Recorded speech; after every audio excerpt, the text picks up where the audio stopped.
नमस्कार, बहुत बहुत स्वागत है आप सभी का। आप देख रहे हैं टीटीएन 24 न्यूज और मैं हूं आपके साथ स्वाति पारथी। तो चलिए रुख कर लेते हैं खबर की ओर।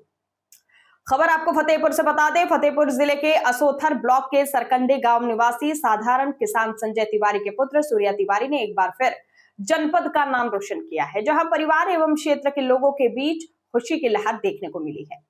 इस जश्न में सूर्या के चाचा सुनील तिवारी, सुशील तिवारी, हरिशंकर तिवारी, हरिमोहन तिवारी, इंद्रेश तिवारी, माता शशि तिवारी, चाची स्वाति तिवारी एवं रोशन सिंह, राहुल सिंह, रोमिल तिवारी, शिवशंकर तिवारी एवं हजारों की संख्या में क्षेत्रीय लोग उपस्थित रहे। आपको बताते चले कि रूरल क्षेत्र में जन्मे साधारण किसान के बेटे सूर्या तिवारी ने महज 21 वर्ष की उम्र में बिना किसी ट्यूशन कोचिंग के फतेहपुर शहर के सरस्वती विद्या मंदिर इंटर कॉलेज तांबेश्वर नगर में अपने चाचा सुशील तिवारी के घर में रहकर इंटर पास कर ग्रेजुएशन फाइनल किया। वहीं ऑनलाइन पढ़ाई करते हुए एसएससी सीजीएल में टॉप कर 13 सरकारी विभागों में चयनित होकर रिकॉर्ड बनाया।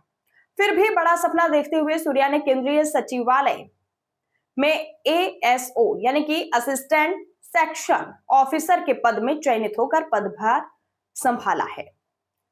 चयन होने की भनक जैसे ही परिवार एवं क्षेत्र में लगी तो लोगों में खुशी की लहर दौड़ गई। घर पहुंचते ही गाजे बाजे की धुन में सैकड़ों गाड़ियां, 2 पहिया 4 पहिया वाहनों एवं हुजूम के साथ जुलूस निकालकर क्षेत्रीय लोगों ने सूर्या तिवारी का स्वागत किया। वहीं सूर्या तिवारी ने अपने परिवार के सभी सदस्यों, बाबा, दादी, चाचा, चाची, माता पिता एवं बहनों को इस सफलता का श्रेय दिया। उन्होंने बताया कि छात्रों को किसी क्षेत्र में सफलता पानी है तो ईमानदारी से पढ़ाई करना चाहिए।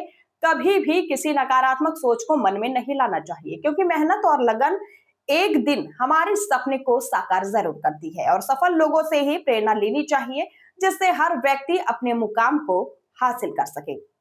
देखिए खास रिपोर्ट। इस वक्त को कंप्लीट करके आज एक छोटे से गांव का नाम रोशन किया और पूरे गांव के अंदर जिस तरीके से पूरे गांव के लोग यहाँ पे एक यात्रा निकाल करके तुम्हारा जिस तरीके से स्वागत किया, गांव के बच्चों को किस तरीके से प्रेरणा देते हो? मैं तो यही कहूँगा कि हम अगर छोटे बैकग्राउंड से आ रहे हैं तो आपको एक मोटिवेशन होना चाहिए, क्योंकि अगर आप ऑलरेडी कुछ बड़े घर से आ रहे हैं या बड़ी जगह से आ रहे हैं तो आप कुछ करेंगे तो उतनी ज़्यादा आपको फेमस या पॉपुलैरिटी नहीं मिलने वाली। बट अगर भगवान ने आपको छोटे घर पे भेजा है तो उन्होंने आपको एक मौका दिया है कि आप अपने परिवार की स्थिति, अपने गांव की स्थिति और इसके साथ साथ अपने आसपास पड़ोस के लोगों को मोटिवेट कर सकते हैं और उनका गर्व से सर ऊँचा कर सकते हैं।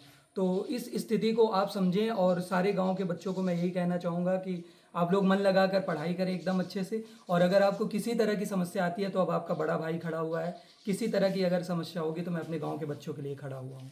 कहाँ से आपने पढ़ाई स्टार्टअप की थी और कहाँ कहाँ आप लोगों ने तैयारी करने के लिए प्रयास किया? तैयारी के लिए तो इंटर मेरे चाचा चाची का मैं बार बार धन्यवाद करना चाहूँगा कि उनकी वजह से मैं 12 तक पढ़ पाया अच्छे से। उसके बाद ग्रेजुएशन मैंने गांव के पास से एक कॉलेज से किया और ग्रेजुएशन होते ही 2024 लास्ट में मेरा ग्रेजुएशन कंप्लीट हुआ और 25 के सीजीएल का फॉर्म मैंने भरा और उस पर मेरा सिलेक्शन हो गया। लगभग कितनी नौकरियों के लिए तुमने अप्लाई किया था? कितनी नौकरियों में आपका सिलेक्शन हुआ था? लगभग मैंने 20 सरकारी एग्जाम दिए हैं, जिसमें से 20 के 20 मैंने लिखित परीक्षाएं निकाली हैं और 13 जगह मेरा फाइनल सिलेक्शन हुआ है। तो लगभग 13 सरकारी नौकरियां मेरी फाइनल। आज आपको किस जगह पे सिलेक्शन मिला है और इसमें किस तरीके से खुशी जाहिर कर रहे हैं? सिलेक्शन तो ऑलमोस्ट हर जगह ही मिल गया, बट प्रेजेंट टाइम पे मैंने असिस्टेंट सेक्शन ऑफिसर केंद्रीय सचिवालय पे ज्वाइन किया है और खुशी का माहौल तो एक है, क्योंकि शुरू से था कि हम भी एक दिन इंडिया की मोस्ट पावरफुल प्लेस पे जा सकते हैं और आज पहुंच गए, तो खुद से थोड़ी खुशी तो महसूस हो रही है। फादर क्या करते हैं आपके और फादर के पीछे ये प्रेरणा देने वाले आपको कौन थे? पिताजी मेरे किसान हैं और किसान वैसे बहुत लोग किसान को एक छोटा ओहदा समझते हैं, जबकि मुझे लगता है ये सबसे बड़ा ओहदा है, क्योंकि लाल बहादुर शास्त्री भी कहते थे जय जवान जय किसान। तो ये एक मेरे लिए प्रेरणादायक भी था और ये भी था कि किसानी को एक नीचे स्तर पे देखा जाता था जिस हिसाब से, तो मुझे था कि एक ऐसे स्तर पे जाना है कि माता पिता को भी वो सम्मान मिल सके, क्योंकि समाज में जो आज हमारे उत्तर प्रदेश और बिहार जैसी जगह पे देखेंगे तो सरकारी नौकरी का एक अलग ओहदा है। तो एक चीज़ थी कि अगर हम आए हैं तो जीते जी उनको एक बार सम्मान जरूर दिलवाएं।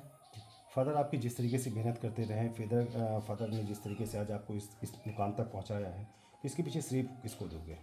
श्रेय तो पूरे परिवार को देना होगा, क्योंकि किसी को भी मैं कम श्रेय देता हूँ तो बहुत बड़ी नाइंसाफ़ी होगी उनके साथ।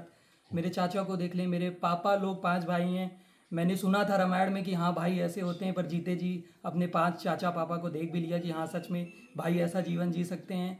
तो वो एक बहुत बड़ी प्रेरणादायक थे, क्योंकि उनके बीच में जब बॉन्ड देखता हूँ और उनका जो एक मोटिवेशन था कि हाँ कुछ करेगा हमारा बच्चा, तो एक नई प्रेरणा देता था, नया जोश देता था कि हाँ अगर हम हार गए तो फिर ये कैसे इनको देख पाएंगे। तो वो एक बहुत बड़ी प्रेरणा थी कि कुछ तो करके दिखाना है इनके लिए। जैसे पेपर लीक हुआ करता था, क्या कभी डर नहीं लगता था कि जैसे पेपर लीक हो गया आपकी मेहनत पूरी तरीके से व्यर्थ हो जाएगी? डर तो था एक, क्योंकि जिस हिसाब का माहौल बना हुआ था कि पेपर लीक हो रहे थे और खास करके इतनी देर पे 2-2 साल फाइनल नहीं हो रही थी वैकेंसी, एक डर था। पर जिसने मेहनत करी है उसको अपनी मेहनत पे भरोसा भी होगा। ये था कि आज नहीं लगेगी कल नहीं लगेगी, बट अगर मेहनत करते रहेंगे तो प्रेमानंद जी कहते हैं कि एक दिन नहीं बट एक दिन जरूर होगा, कर्मों का फल मिलेगा। तो उस पर पूरा भरोसा था कि एक ना एक दिन तो कुछ ना कुछ जरूर मिल जाएगा। क्या नाम है और कौन सा गांव है आपका ये? मेरा नाम सूर्या तिवारी है और मैं फतेहपुर जिले के असोथर ब्लॉक के सरकंडी गांव का रहने वाला हूँ।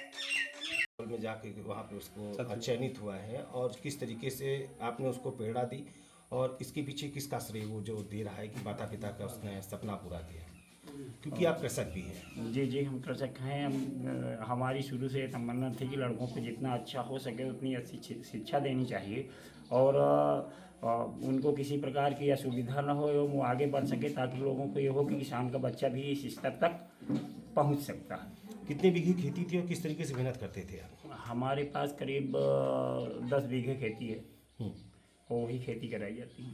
तो बेटे ने आज जिस तरीके से नाम रोशन किया है, जी। मतलब एक छोटे से गांव से निकल करके, क्योंकि इंटर के बाद वो उसका कहना है कि अपने घर पे ही रह करके पढ़ाई की। जी जी जी। तो अन्य बच्चों को कैसे आप लोग प्रेरित करेंगे? अब ये प्रेरणा तो अन्य बच्चों के लिए ये अच्छा निकल गया तो सभी को ये आत्मविश्वास होना चाहिए कि जब वो निकल सकते हैं तो हम लोग भी मेहनत करके निकल सकते हैं।